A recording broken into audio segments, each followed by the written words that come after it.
আমরা যে রয়ের এজেন্ট বলি আইন উপদেষ্টা, সে আসলেই রয়ের এজেন্ট। সে টাকা খেয়ে হাইকোর্টের সাথে লিয়াজু মেনটেন করে সমস্ত আসামিদেরকে জামিন করে দিচ্ছে। 1 বছর হয়ে গেছে, একটা মামলার কেন এই সরকার আনুষ্ঠানিক বিচার করতে পারলো না? মামলার আসামি, মূল আসামি আজকে কোর্ট থেকে জামিন পাচ্ছে। 1 বছর হয়ে গেছে, 1 বছরে ওনার সংস্কার নামে আমরা কি দেখেছি? ভোগ বিলাসিতা ছাড়া আর কিছুই দেখিনি। ওনাকে ভোগ বিলাসিতা করার জন্য এতগুলো মায়ের সন্তান জীবন দিয়ে ক্ষমতার মসনদে বসায়নি। আমরা সংস্কারের নামে কি দেখেছি? ডক্টর ইউনূসের 650 কোটি টাকা মওকুফ করতে দেখেছি।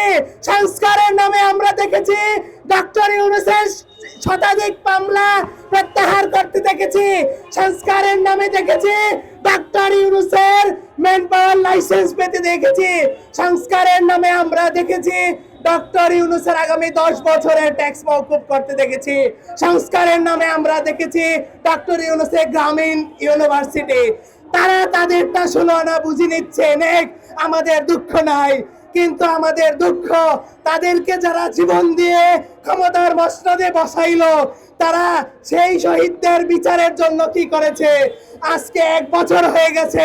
দুঃখজনক, আপনারা খবর নিয়ে দেখেন, এই যে রয়ের এজেন্ডা বাস্তবায়ন করার জন্য তথাকথিত আমরা যে রয়ের এজেন্ট বলি আইন উপদেষ্টা, সে আসলেই রয়ের এজেন্ট। সে টাকা খেয়ে হাইকোর্টের সাথে লিয়াজু মেনটেন করে সমস্ত আসামিদেরকে জামিন করে দিচ্ছে। তাদেরকে জন্য ক্ষমতার মসনদে বসানো হয় নাই।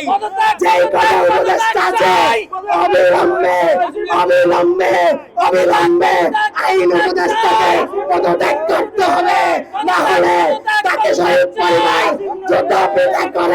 জুতা পিটা করে আসিফ নজরুলকে ক্ষমতার মসনদ থেকে বসাই দেবে।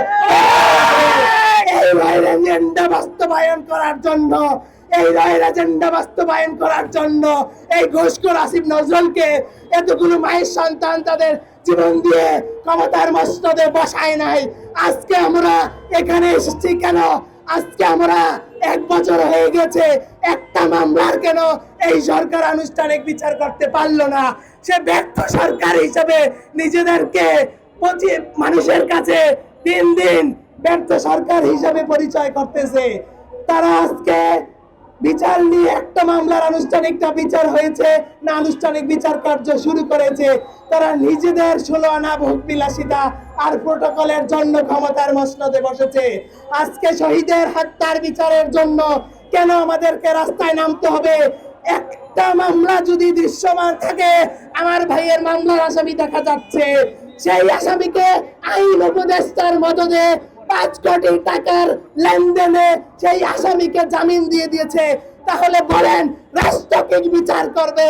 এই রাষ্ট্রের জন্য কি এতগুলো মায়ের সন্তান তাদের জীবন দিয়ে এই দেশটাকে স্বাধীন করে গিয়েছে?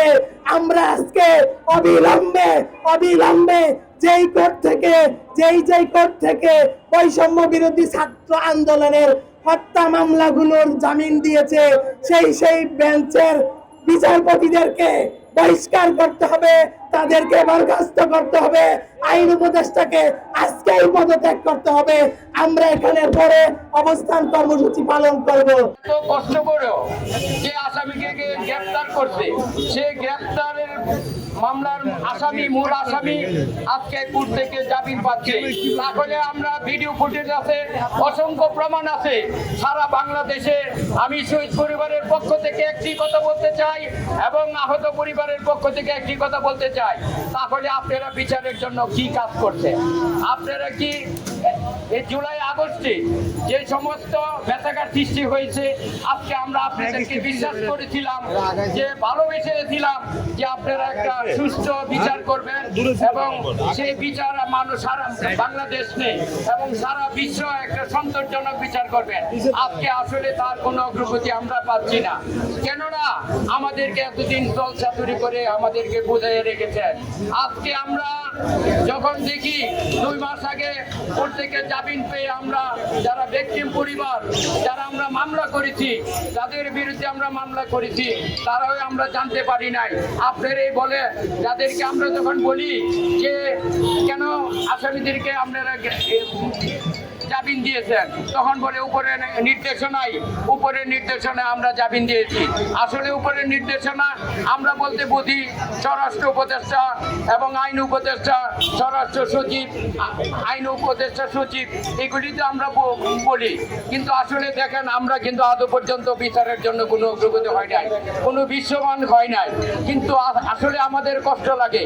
আজকে একটা সোনার বাংলাদেশ, নতুন বাংলাদেশ আমরা বলি, কিন্তু আমাদের রক্তের বিনিময়ে, আমাদের ছেলের রক্তের বিনিময়ে যে আজকে এই ধরনের বিচারের জন্য মনে করেন কথা বলা হয়, বিচারের জন্য কোনো আমরা অগ্রগতি দেখি নাই।